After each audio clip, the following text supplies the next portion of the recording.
Hello, friends. So, congratulations to all the Rafa fans for the famous victory today, and really, it's a historic moment for all the tennis lovers. Something big has happened today. Something significant has happened today, and for Federer fans, I would like to say it happens. I'm with you all, and I think even Federer congratulated Rafa because that's such a significant achievement, such a huge achievement that has happened today for him, and the way he played the match. I mean, hats off to Rafa for his performance, and I think. Of course, he deserves it. There have been a few Grand Slams wherein Rafa has not been able to play due to his various injuries, as well as he has been unfortunate some of the times, losing in the semi-finals or the quarterfinals due to various injuries that he had throughout his career. So I think today, finally, all the hard work, all the comebacks, the various comebacks that he has made, all everything has finally paid off, and I think today is a very big day for him. Now everybody is talking about like 20 Grand Slams, both are equal right now, so the GOAT debate is on again.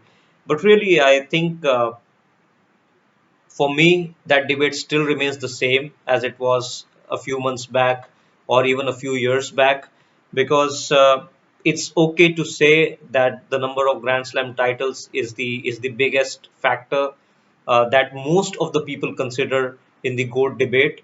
But I still think that's only one of the factors. And there are various factors, even if you win a Grand Slam or if you lose a Grand Slam, why you won a Grand Slam or why you lost a Grand Slam, which players you had to defeat in winning those Grand Slam, were your opponents strong enough, how were the conditions, was luck in your favor, was your game well, or was the game for the opponent off on that particular day.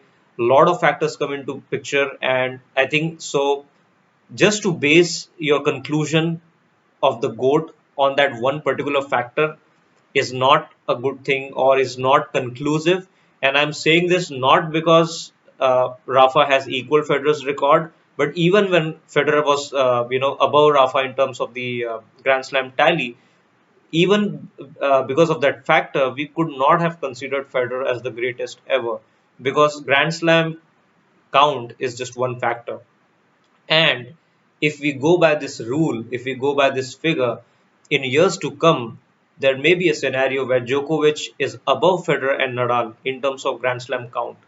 But will you or will all the people agree that Djokovic is the GOAT and not Federer and Nadal? I'm sure Federer fans will not agree and Nadal fans will not agree, and even some of the neutrals might not agree. So, because it's such a subjective question, it's such a hypothetical question, there is no set answer for this. So, I think even with this victory that Rafa has, of course, that's a big achievement and it sort of nullifies that factor from Nadal's perspective, but still it doesn't prove as a conclusive evidence. But yes, it helps in the debate. If you are a Nadal fan, if you are rooting for Nadal, it helps in that debate that yes, now Nadal has 20 Grand Slams, Federer also has 20 Grand Slams, both are equal. So now that factor cannot be counted against Nadal. So definitely it has helped there, but again, it's not a conclusive thing. The GOAT itself is that whole subject, greatest of all time. The whole question is sort of a subjective question which doesn't have a set answer, and it will never have an answer. So when some people say, some experts say that when all the three players, all these three big three are at the end of their career, then we can probably look back at the career of all the three players and decide who is the GOAT. That's wrong. Even then, we cannot decide who is the GOAT, because there have been players of equal caliber like Rod Laver and the other players who we have not seen, because those players are not from our generation. So maybe if you have not lived that moment, even if you try to relate yourself self to it, you cannot do that. So if somebody has seen Federer play in the years of 2004 to 2007, when he was dominating the circuit, when he was playing well against most of the players, and the people have lived that memory. So each moment, each day, if you know that nobody can beat Federer, apart from Nadal on clay. If you know that, then you have seen his dominance. But right now, if you are someone who has started watching tennis now, or who has started watching tennis in the era where Federer was on the decline and Nadal's game was on the rise, and Djokovic for that matter, now his game is on the rise as well.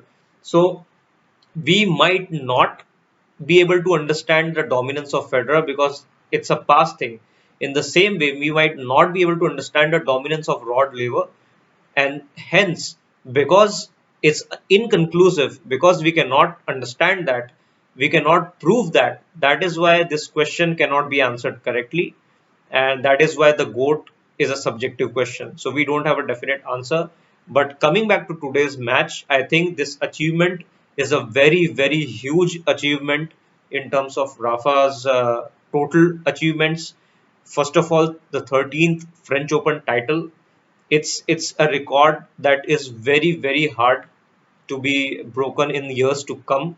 Okay, very, very hard record to break for anybody. I mean, I cannot imagine anybody playing as well as Rafa for as long a period as he has done and beating Rafa or breaking his record. I cannot see that right now, but in future there may be a player, there may be a champion who will be able to do that. But as of now, I think what he has achieved, the 13th Grand Slam, has been a huge achievement, first of all, and then the 20th Grand Slam title to equal Federer's record. I mean, he was chasing it, he was close to it for a long time. Okay, and to do that, and in the way, in the manner that he was able to do it today, we'll just talk about that as well. So it was huge. I mean, so I think let's get to the match and let's discuss some of the let's do some analysis of the match, and then we'll get back to the main topic, that how big an achievement is this for Rafa and what changes does it make in the overall perspective that everybody has towards tennis and towards these big three players. So first, let's talk about the match. I think uh, in a very short sentence, I would like to say Nadal played one of his best matches of his career and he was in top form. And I would say Djokovic was not in his top form. Uh, I cannot say that for like the whole match, but for a set and a half, there was nothing Djokovic could do from the start of the match. Nadal was just imperious, Nadal was flawless. There was nothing that anyone could have done for that first set or first and one and a half set. And then I think Nadal's level dropped gradually. So he was giving more chances to Djokovic. He was missing few of the shots. He started making a few unforced errors. If you look at the first couple of sets, I think he made one or two unforced errors, two unforced errors in the first set and 10 winners. I mean, if you look at that ratio, I think it's the best ratio that one can have, like 10 hitting 10 winners and making just two unforced errors. And for the first couple of sets, if you talk about his backhand shot, I think he just made like two or three unforced errors in the whole two sets. So that tells you the quality of his performance.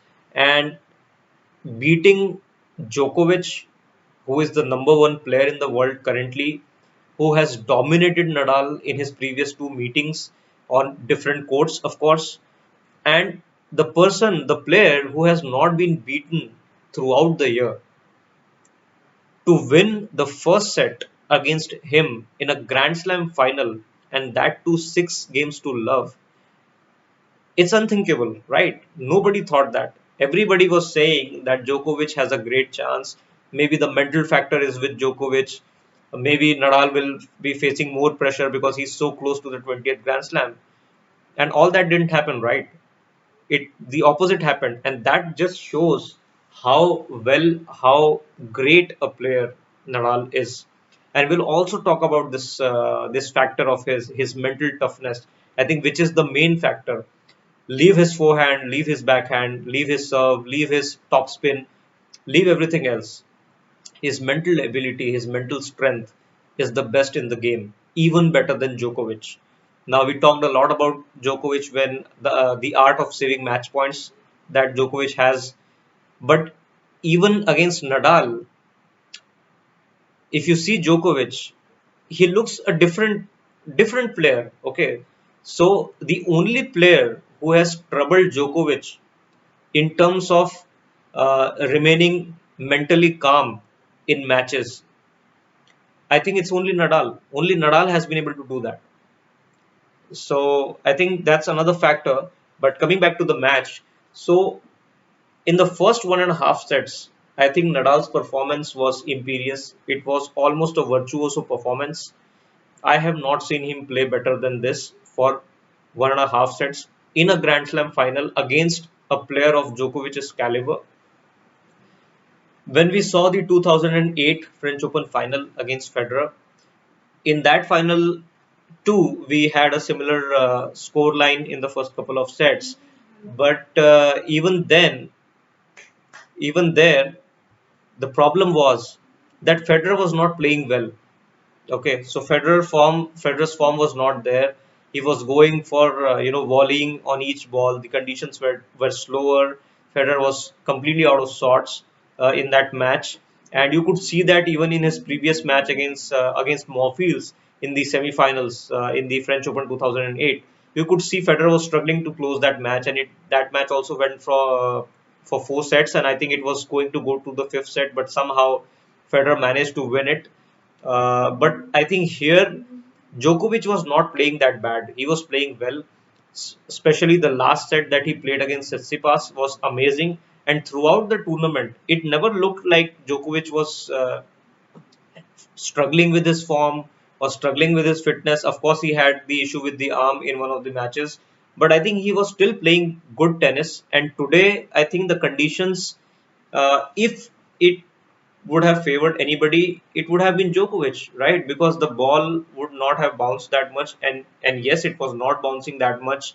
The roof was closed, so all the conditions that would we could have thought would actually help Djokovic were there, and still Nadal was able to put forward a performance of this caliber. I mean, it's amazing, absolutely amazing, unbelievable performance from Nadal, and I think the only chances that Djokovic had were early in the set, the first 2 or 3 games.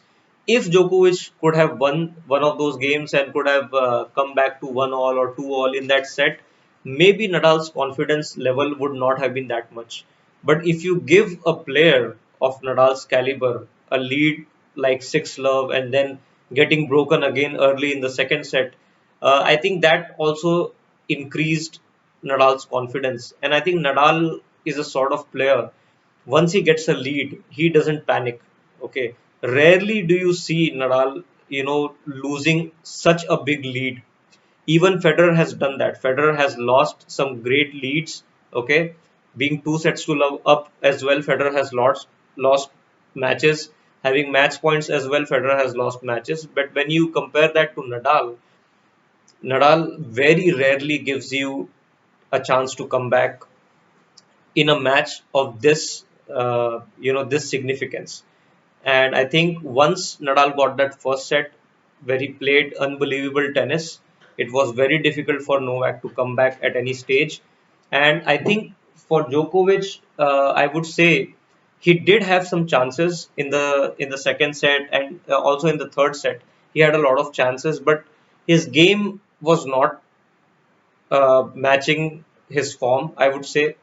For first 1.5 sets, we can say that Nadal was unbelievable and he did not give any chances. But after that, Nadal's level dropped a little bit. But then at the same time, Djokovic's level also dropped.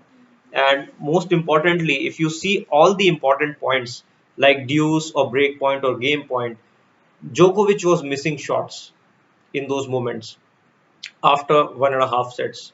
So Djokovic, like if maybe by just a little bit of margin, but he was missing shots, he was hitting the net, or he was going over the baseline for all the shots.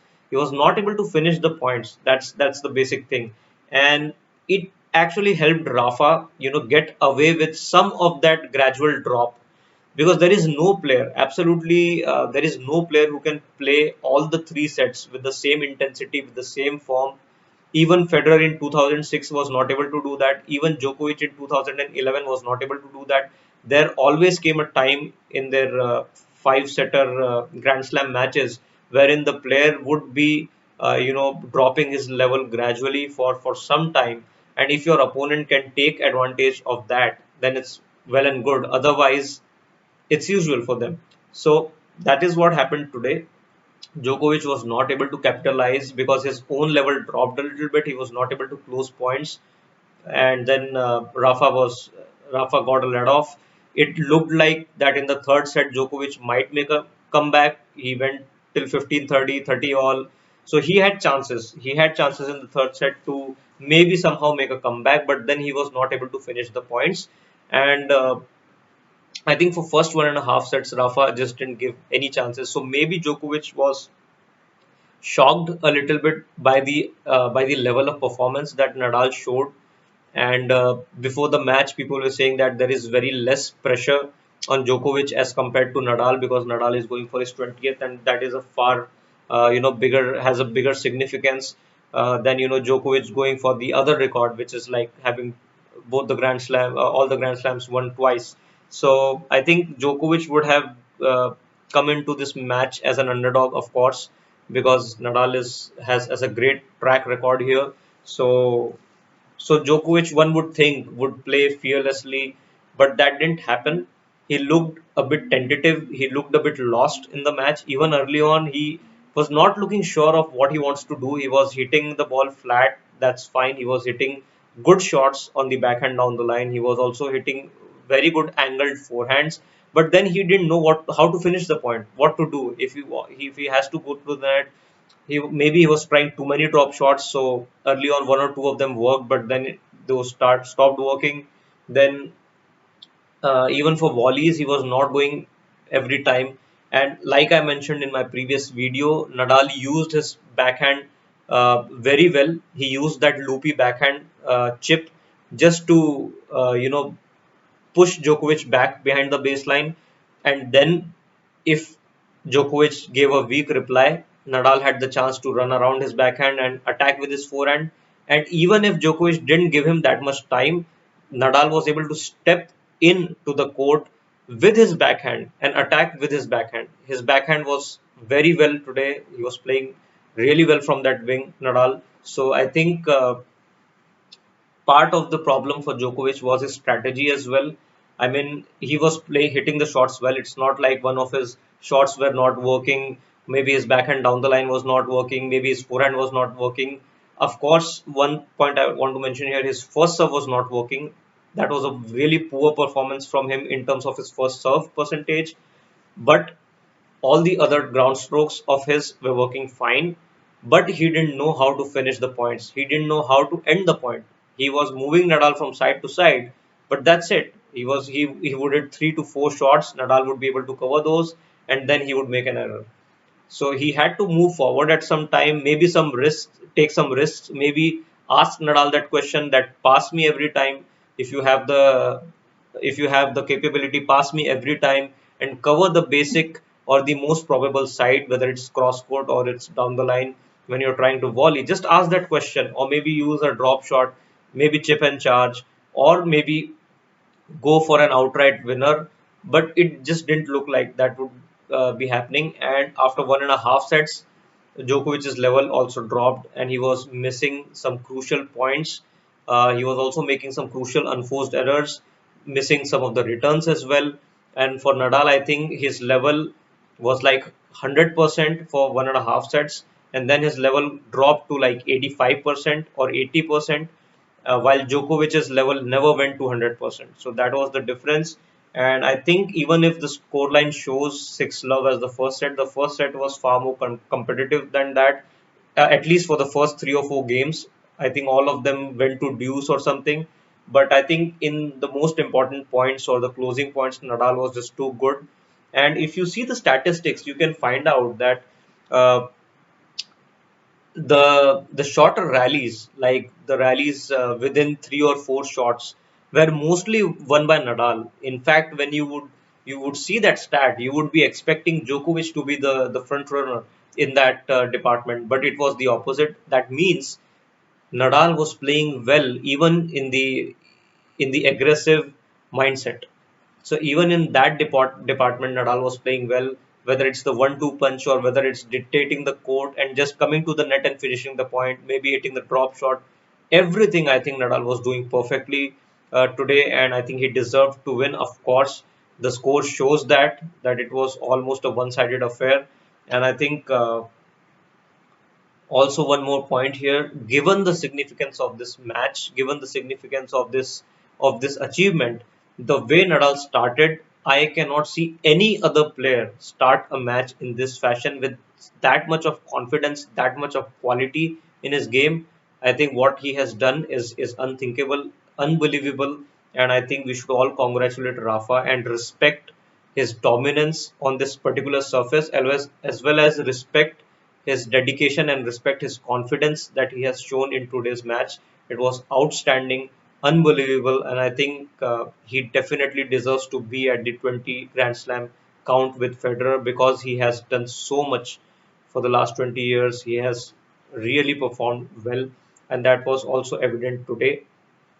For Djokovic, I would say I was a little bit disappointed with his performance. First of all, because of his strategy. I mean, he was hitting the shots well. I was disappointed with his first serve. It's such an important match, and at least 50% serving or 55% serving or 60% is considered a really good serving percentage in such an important match. I think Nadal served 76% of first serves in the first set, and Djokovic was like in 30 to 40% of the points. So I think that is the difference in the first set, that Djokovic was not getting any free points, as well as Djokovic was not sure what to do. I mean, he was playing well on his backhand, he was playing well on his forehand, but he was just not able to finish the point. And gradually, Nadal had a lot of options. So Nadal had a clear mindset that he would try to push Djokovic back and attack. So he was not in the plan to rally. Nadal was not looking to rally at all. What he was trying to do is, if Djokovic gives the ball to his backhand, Nadal would use the variety that he has. He would use the chip backhand to make the ball go high in terms of the bounce, to get to a loopy ball and then push Djokovic back. And once Djokovic is back, then Nadal would have the opportunity to attack. That was his first strategy. The second was, of course, his forehand down the line. Whenever he got a shot, he went ahead with that aggressive forehand down the line. And he's such a good mover. He was always onto the net and trying to finish it off with a volley. So his strategy was perfect in terms of what he wanted to do, and his execution was also very good. For Nadal, I think, for Djokovic, I think his performance in terms of his strokes were very good, but his strategy was unclear of what he wanted to do, and he tried to do something different. He tried to do with he tried to make some drop shots. He tried to attack more, but it seemed like he still was not able to understand what to do. Sometimes he was hitting the ball too hard, just in the hope that Nadal might not reach the ball, or Nadal might make an error, or he was trying to go for drop shots. But certainly he was not able to rally consistently with Nadal, because Nadal, unlike his usual self, was not happy in just rallying. Nadal also wanted to end the point as soon as possible, and I think that is something that Djokovic was not expecting, certainly at this surface, on this surface. Because if it was Australian Open or if it was a US Open court, Djokovic would have expected that Nadal might also play aggressive, and Djokovic would also have played more aggressive, and because of the surface, it would have helped Djokovic to win because of his natural style of play. But here, Djokovic, I don't think would have expected Nadal to play this aggressive tennis.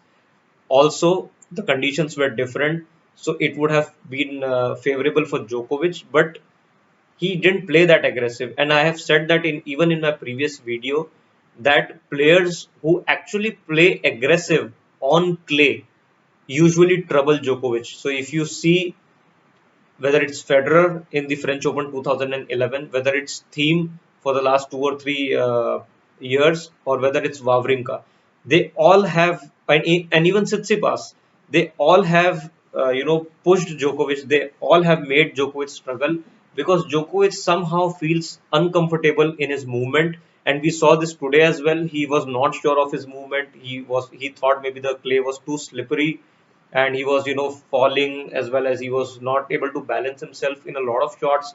He was looking at the court. He was looking at his box. So just not sure why that is there, but it's certainly a factor that he doesn't move as comfortably as he moves on the other surfaces.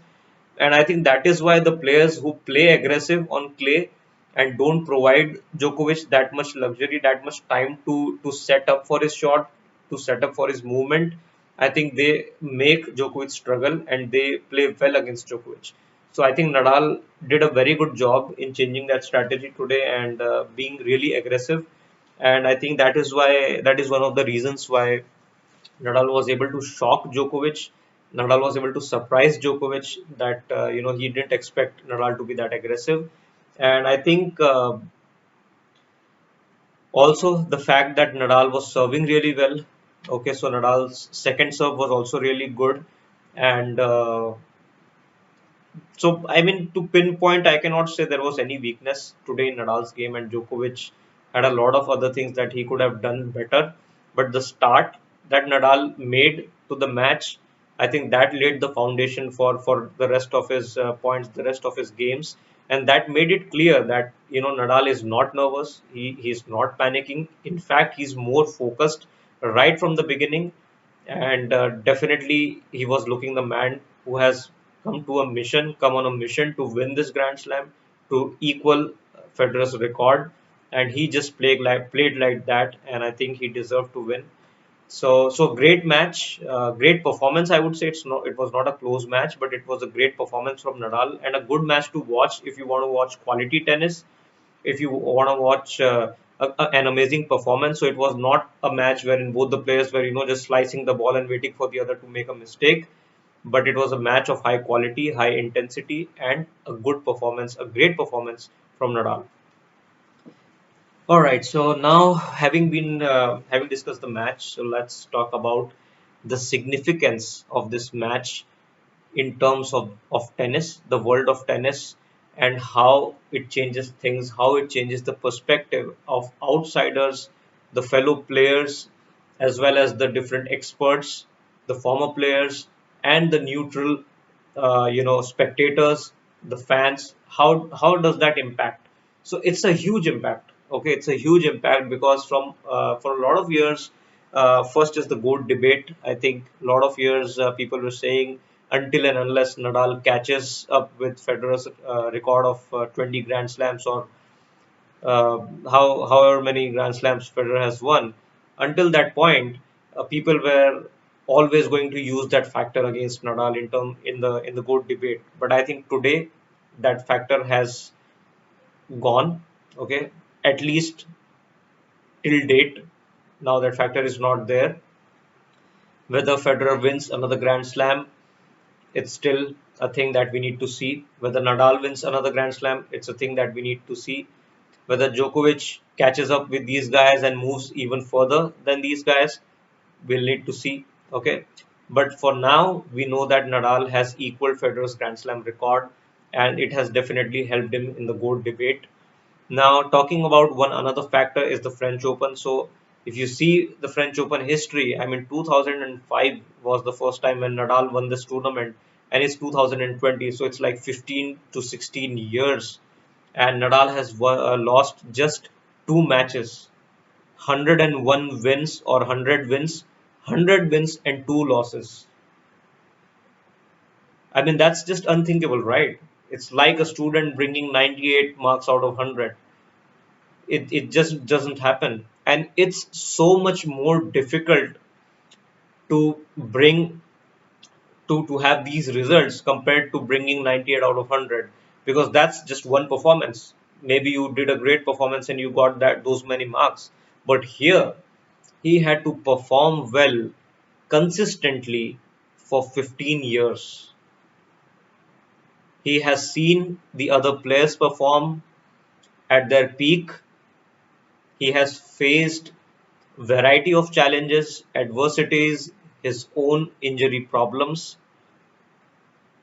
lot of problems. Okay, lot of players Players have tried different tactics against him, different strategies.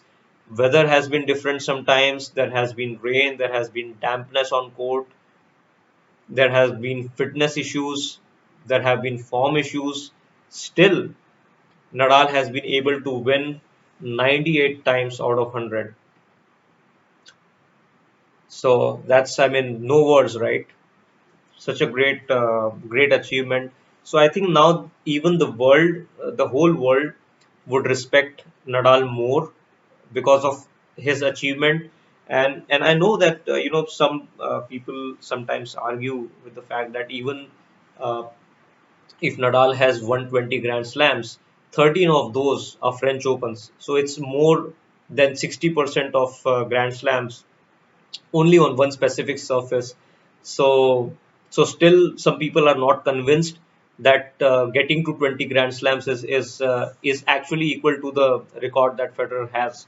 So I don't agree with that at all, because to achieve this feat that Nadal has achieved, the 13 Grand Slams at one specific event, in itself, I think, is a comparable achievement to the 20 Grand Slam titles. So when you say that you have the most Grand Slam titles, now this is a similar record. Okay, this is not a small record. This is a similar record that you have won more Grand Slam than any other player at a specific event. And having done that not by a small margin, it's a huge margin, right? So Federer has won like 7 or 8 Wimbledons. Sampras has won near to those Wimbledons, but Nadal has won 13 French Open titles. So I mean that's an absolute, I would say, equal point than having most number of Grand Slams. So when if somebody says that even though these are 13 Grand Slams, but these are only on one surface, I mean nobody else has been able to do that. Nobody else has been able to beat Nadal on clay. Such is his dominance. So you can't ignore that fact, right? It's like Karlovic has the best serve, but his rest of the game is not that good. So would you say that his serve is not an asset? Would you say that his serve can be ignored because the rest of his game is not that good? No, right? Because his serve is an asset. His serve is an achievement. That's his weapon. Similarly, Nadal's 13 Grand Slam titles for the French Open, that's his strength, right? So that has to be accounted for. So that is a factor which works for him instead of being, against him. So I think that's also was a point I wanted to make. And I think it's good for tennis in general that now there are two players who are matched at 20 Grand Slams. So from a neutral person's perspective, from a tennis fan perspective, it's a good thing that there is so much closeness, there is so much the things are still, uh, it's not clear who would end up having most Grand Slams. So it's a good thing. It keeps the interest going for all the players, and also for the fans, for the spectators, for the different experts. So I think it's a very good thing for tennis in general, so that people for the next few years will definitely keep watching tennis with this interest of seeing who would end up with more number of Grand Slams, or whether the young guns would stop these players from achieving more Grand Slams. So I think in all, it helps tennis. And Nadal's victory, I think getting to Federer's 20 Grand Slams, I think this achievement will stay in the minds of the fans and of the people for a long time. And for next year, it just makes the things more exciting. So we have Australian Open coming up in January. We all know that Djokovic's favorite surface, and Djokovic will really try to come back, make a comeback, because now he's on to 17 Grand Slams, and both Federer and Nadal are on 20. So Djokovic would definitely want to equal or get closer to that Grand Slam count. And because Australian Open is coming in January, which is Djokovic's favorite surface, I think that would be a good opportunity for him. We would also see Federer come back, and maybe Federer can, if he wants, or if he plays really well, and maybe if he finds a good draw, I would say Federer would still have chance to win a Grand Slam. We would also have French Open again. We would also have Wimbledon and US Open. So I think next year would be a decisive year in terms of who would end up with the most Grand Slams. And I think when people say that when Nadal retires and when Federer retires, then Djokovic will get a lot of opportunities to go past them. I think it's wrong. It's incorrect because even now we can see that it's not the case, right? So Thiem has defeated Djokovic in Grand Slam matches. Tsitsipas was really close to defeating him here, and even players like new players like Cecchinato and other players have also defeated him. So it's not like Djokovic is winning very easily against all the other players. He is also struggling with other players. So we cannot say that when Nadal and Federer retire, Djokovic will have a cakewalk. It's not like that. So he's still going to struggle. So it's really important from for him, and I'm sure he doesn't think that way. So he wants to win each Grand Slam. But even for the fans, it's really important to understand that this time, the time right now, as well as the next year, it's really significant. It's really important for Djokovic. Because if he's not able to win any of the Grand Slam in the next year, and if let's say Federer or Nadal are able to win one or two more Grand Slams, then it's a huge margin. It's a huge lead. 4 to 5 Grand Slams is a huge lead. So it will be really difficult for Djokovic to catch up. And if Djokovic is able to win 2 or 3 Grand Slam next year, then of course he'll be equal to them. So it's highly important for him to perform his best next year while these guys are still playing so that he can at least reduce the lead. Okay, so he cannot wait till these guys retire because then the new players are not playing badly, right? So Tsitsipas is improving each day. Thiem has already defeated Djokovic. Then there are players like Zverev. There are some very young players like Musetti. We have Sinner. So all these players are knocking on the door and they are performing well in Grand Slams.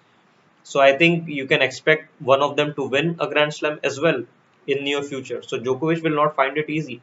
So I think next year is going to be really exciting for tennis, and it would be interesting to see who wins more Grand Slams next year, and who is in what sort of form. Also, we are waiting for Federer to make a comeback in January, and we hope that he stays healthy and he's able to win one more Grand Slam. So I think it will be really interesting to see. And now, since we are here, let's also talk about the so we are not going to do the GOAT debate because it's a subjective thing, but let's just talk about some of the factors which make these players unique, and as well as some of the factors that have proved decisive in their performances and in their overall achievements. So when you talk about Federer, I mean, I was going through one of the questions yesterday, wherein somebody asked me that finally, Federer was able to resolve the Nadal problem, and he was able to hit his backhand cleanly, play with the right strategy, and win against Nadal for like 5 or 6 of the previous matches that they have played.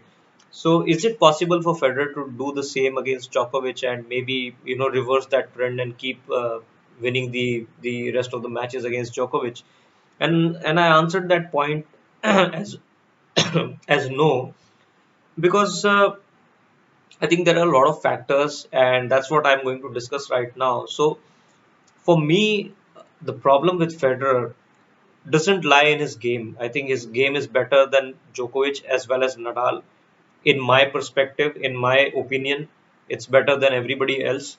But the problem for Federer is his mindset, is his mental, state when playing the important points, his ability to close out matches which are decided by just a few points, his ability to play well in the tiebreakers on break points, That is one aspect, I think, where he lags behind Djokovic and Nadal. And that is the point that has been decisive in some of the Grand Slams and some of the really important matches. And I can pinpoint those matches. I won't pinpoint all the matches, but I would give you a little, I would give you a few examples.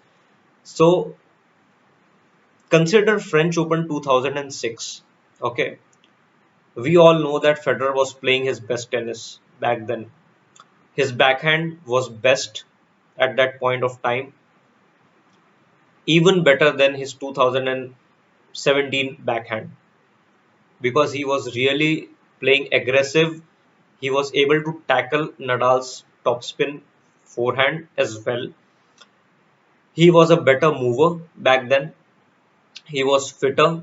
He had the best forehand.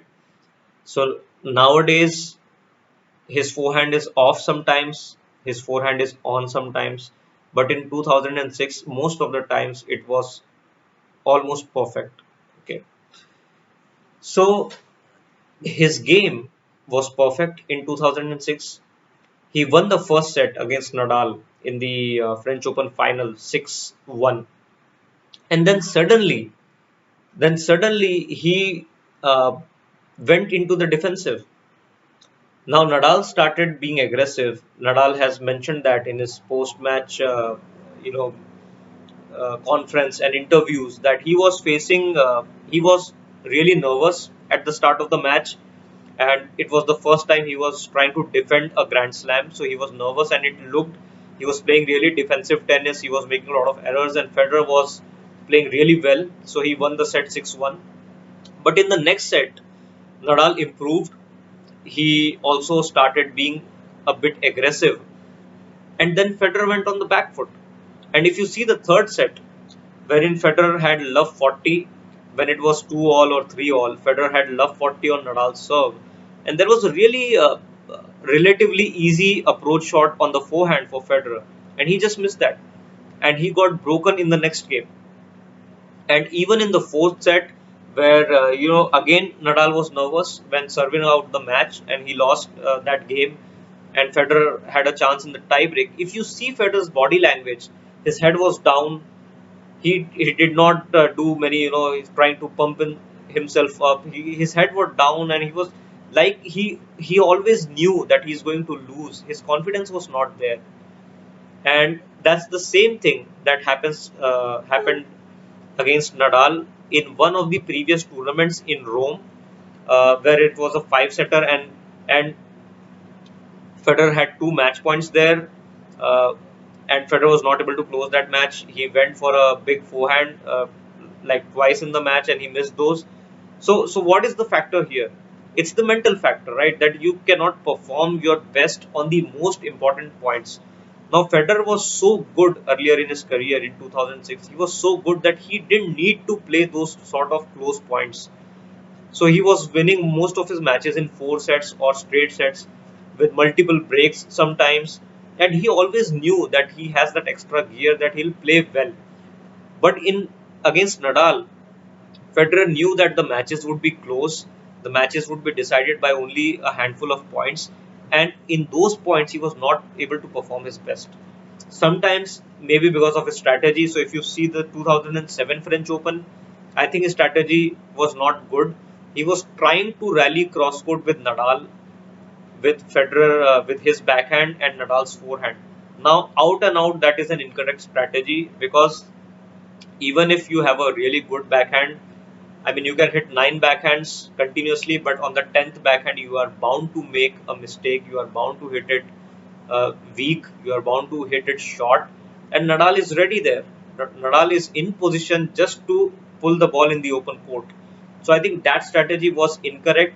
But because of Federer's natural style of play, that he's sort of adamant, he wants to keep playing with the strategy that he thinks is the correct one, and he thought that maybe with his backhand still he'll be able to somehow counter Nadal, wherein I think that, in my opinion, that was not a correct strategy.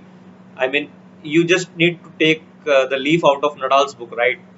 So you have to win the match anyhow. That's your main purpose. So if you know that this strategy is not going to work, maybe it's better not to apply that strategy. Go for something else. Like Nadal knows that if he plays with a equal strategy and if he tries to go to to Federer's forehand equal to Federer's backhand, then maybe he'll lose all the time, because the best thing that Nadal has, the most important strength that Nadal has against Federer, is his topspin forehand going into Federer's backhand. So now, if he doesn't do that, there are chances he might lose the match. So why would he do that? Because the end result that Nadal wants is the victory. He doesn't care, and he has told he has said that in a lot of interviews, in a lot of his book as well, that he wants to play a match in the way that he is able to win it.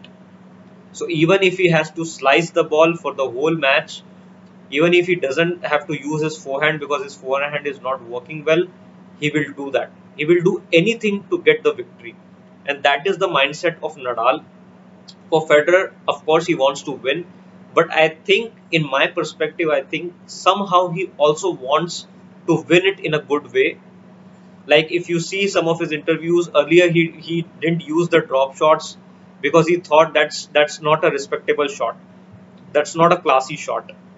So what does that tell you? That tells you that apart from winning the matches, Federer also wants to win the matches in a specific way. Whereas for Nadal, if you see, the sole objective of Nadal is to somehow or anyhow win the match with whatever strategy works best for him to win the match.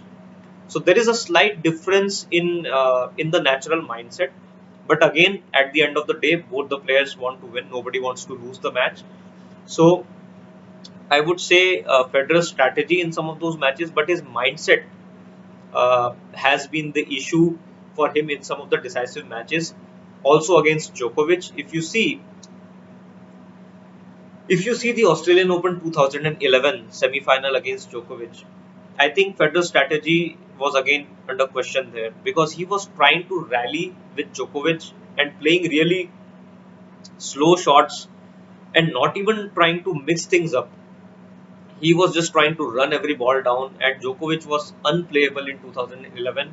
He was able to rally well, and that is why he beat Federer in straight sets, because the strategy was also not correct in terms of Federer's game plan. And secondly, what I would say is, now Federer has understood that that is not the way to play against Djokovic, so he uses a lot of slice and dice. He tries to break the rhythm of Djokovic, and he has succeeded in doing so. So if you watch the 2015 US Open, or if you watch the Wimbledons of 14, 15, and 19, so you can see that Federer uses a very good strategy against Djokovic, that he doesn't hit the ball flat. He doesn't hit the ball in one speed, in one direction. He uses the slice and dice. He uses the short slice. Sometimes he makes Djokovic come to the net. He serves well. He volleys well. So that strategy wise, Federer has improved, and he now knows how to play against Djokovic. But again, the mental mindset, I think, is the main factor. So you can see the results. Federer loses most of the tie breaks played against Djokovic nowadays in the last few years. He is not able to close important matches. He has lost being match point up like twice or thrice against Djokovic, and that too having multiple match points. And even against Del Potro in US Open 2009, Federer had a lot of chances to win that Grand Slam. He His mindset was again not correct at that time, I would say. And against here in 2019 final, where he hit two aces and he was 40-15 up. I think the way he wanted to run around his backhand and take a forehand on the first match point, that itself, I think, is not the correct strategy, because it's premeditated, right? I mean, you know that Djokovic is such a good returner. Okay, first of all, why would I go to his forehand when I know that he has beaten me with that same shot in the 2011 US Open?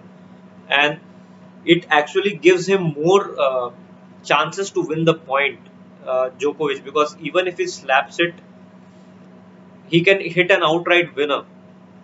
With the backhand, Federer has more chances that Djokovic would not hit an angled shot. Maybe Djokovic would hit a ball in the middle of the court, and Federer might get some more chances to win the point. So why would he go to the forehand of Djokovic on that such an important point? Secondly, if he's 40-15 up, why would he try to run around his backhand and hit a forehand? Because he's not confident on his backhand. So there lies the confidence issue on the big point. He doesn't want to use his backhand. Whereas against Nadal, now Federer has understood that he has to use his backhand and he has to use it well even on big points. So now he plays fearlessly. I think he needs to do the same thing with Djokovic as well. Use his backhand, play a simple strategy match, try to play the same shots that he plays in all the normal points. I know it's easier said than done. It's very easy to say it from here. It's really hard to implement. But I think we can see that the problem with Federer's approach with Djokovic is simple, and the approach is that in the mindset. If you see the tie breaks, if you see the important points, you can understand that Federer sort of plays under pressure, and not only against Djokovic. If you compare that to the match against Del Potro in Indian Wells, where Federer had 2 match points on his own serve, and then similar thing happened in the tiebreak. He played really badly. He missed all the balls, so it was like a comprehensive tiebreak whitewash. The same thing happened in the 2019 Wimbledon final. The tiebreak, the 10-point tiebreak, was a complete whitewash, and it was a very easy victory in that tiebreak for Djokovic. So I think that's something uh, that has been a problem for Federer, and that has been the main factor. One more example is the match with Nalbandian. If you have seen the 2005 year-end Masters in the Shanghai tournament, you could see the that Federer against Nalbandian, even though Federer made a comeback, being love 4 down in the final set, but then he had a break in the final set. He was 6-5 up, and I think he was 30 love up. So he was just like a couple of points away from victory on his own serve. But then again, he was not able to close the match, and then he lost the match in the tiebreak. So there have been numerous examples of this factor, and I think that's the main point. Because game wise, I think Federer has the best game, but this specific point, that his ability to close the matches, his ability to play his best tennis on important points, has let him down in most of the important matches, and that has been a factor because of which he has lost a lot of Grand Slams. And coming to Nadal, I think if I compare Nadal, Djokovic, and Federer, I think Djokovic and Federer, in terms of their game, have more chances to beat Rafa. Apart from Clay, these players have more chances to beat Rafa on hardcourt because of their game. Their aggressive natural tendency, their aggressive natural game is better than Rafa's natural aggressive game on the other courts. But still, Nadal has been successful against these guys. The reason being Nadal's mental strength. So that has been the key factor, the biggest factor, and I think that's the most amazing, unique factor that Nadal has that no other player has. That's the mental strength. So whenever you see or whenever you hear, even if you have not seen a match, if you hear that somebody has beaten Nadal and Nadal was fit in that match, then you know that somebody, whoever it is, has performed really well and played a great match throughout from ball one to the last, from point one to the last point. And that is because we know that Nadal never gives up. Even if he's out of form, Nadal finds some ways to stay in the point, to stay in the match. A lot of times he turns around the matches. A lot of times he wins those matches. But even if he loses, you know that till the last point, he has tried everything in his power to somehow win the match. So that is why you naturally respect his opponent if he is able to beat Nadal. So I think his mental strength is the main factor, and it has won him a lot of Grand Slams, I would say. The factor with Djokovic, since we have talked about Federer and Nadal, I think the factor with Djokovic is the belief. So his game is also perfect. Djokovic's game is also perfect, and I think his game is better than Federer and Nadal in on some surfaces. In terms of weakness and in terms of matchups, I would say Djokovic has almost no weaknesses against anybody. But I think the most important factor is his belief, okay, and his motivation, his belief and motivation. So early on in his career, where when he was facing physical issues, breathing difficulties, and issues with his fitness throughout, he was, retiring from a lot of matches. So at that time, and even when he was fit, he was losing to these big guys, and he was like really upfront about it, and he said that he just couldn't believe that he would be able to beat these guys. And so he was okay with those losses. He didn't Those losses didn't hurt him much. But once he won the Grand Slam in 2008 Australian Open, and after that he didn't win any of the other Grand Slams for the next 2 years or 3 years. Then I think that thing started bothering him, along with his fitness, and that's when he made some decisive changes, some big changes in his regime, in his career. He went to different fitness coaches. He changed his diet. He changed his game plan, and the most important thing that he changed was his belief. So when he won that Davis Cup match, and he himself mentions that match as the turning point in his career. And when we asked him, or when it was asked to him, what did change? So he mentioned that of course the health factor was there. He was fitter, and he made constant effort to get more fitter, okay, more fit. And but the main factor was his belief. He started believing that I can actually beat these big guys, and I belong to this place. I belong to one of. I'm just like one of them, and that was the main factor. Belief on court was the main factor of Djokovic at that time. And you can see the results. In 2011, he was able to beat Rafa on clay multiple times. He was able to beat Federer in Grand Slams and on the hard courts multiple times. So he was unplayable. And there was a look on his face, and you could see the belief on his face. You could see the confidence that he was playing really well, of course, but this that confidence was oozing out of him. Okay, so you could see that yes, this guy seems to be more confident. This guy seems to be the one who is going to win the match. That was his demeanor at that point of time. Now, the second point I talked about was the motivation. So, at that point, he was making a breakthrough in his career. He wanted to achieve big, significant goals, just like Federer and Nadal. That is why he had a lot of motivation at that point of time. But then later on, when he was able to win the first French Open in 2016, after that, that motivation point came into picture when he said that he has actually lost motivation, and that is why he started playing badly. He was not putting that much of effort, and he was sort of out of form for the next a year and a half. And I think that was also a factor, a big factor. And then somehow he made some changes, and changed his coaches, changed his mindset once again, and somehow came back and started winning the matches. So right now I think Djokovic is really motivated because he can see that there is a 20 Grand Slam title count that he needs to reach. And I think now the only issue that he has is controlling his emotions. So we saw in the US Open how he lost that, yeah, how he lost that match, and how he was defaulted.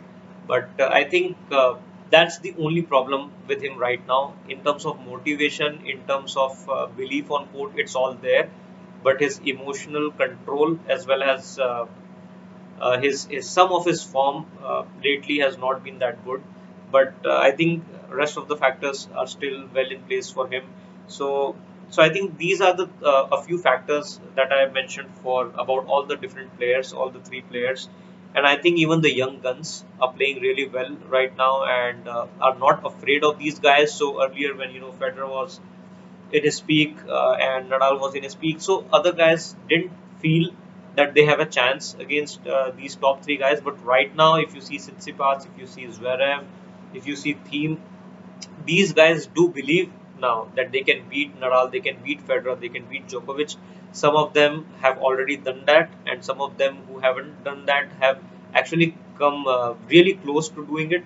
So I think it's exciting times for tennis, and it will be difficult for all these three guys, whether it's Djokovic or Nadal or Federer. It will be difficult for them to win Grand Slams from now on, because the other players also have the belief and the other players also have the proof, because they have actually done it. And of course, these players are not getting younger, so it will be more difficult for them in terms of the fitness, in terms of the fatigue to play well day in day out, and also play well against the young guys, because the young guns have nothing to lose, remember. So even if they are losing, they can still play fearless. They And I think the big guys, whether it's Nadal or Federer or Djokovic, they still will think that maybe the next Grand Slam could be their last Grand Slam. So they would have that added pressure to perform well. But for the young guns, I think they will have the willpower as well as they won't have the pressure. So it will be a great chance for any of these young guys for the in the next year or the next 2 or 3 years to beat the big three and win one or the other Grand Slams. So guys, that was the discussion. Please post in the comment what do you feel and how much do you weigh on Nadal's performance today, and how big an achievement this is. And also, if you want to discuss any other topics, please do let me know. So thanks for watching, and congratulations, Nadal fans, and Nadal for a great performance. And I think that's a big achievement. It will take some time to sink in for Nadal and his fans. And I think it was a great performance, really thoroughly well deserved victory today. And yep, I think so. Thanks for watching, guys. We'll catch you later.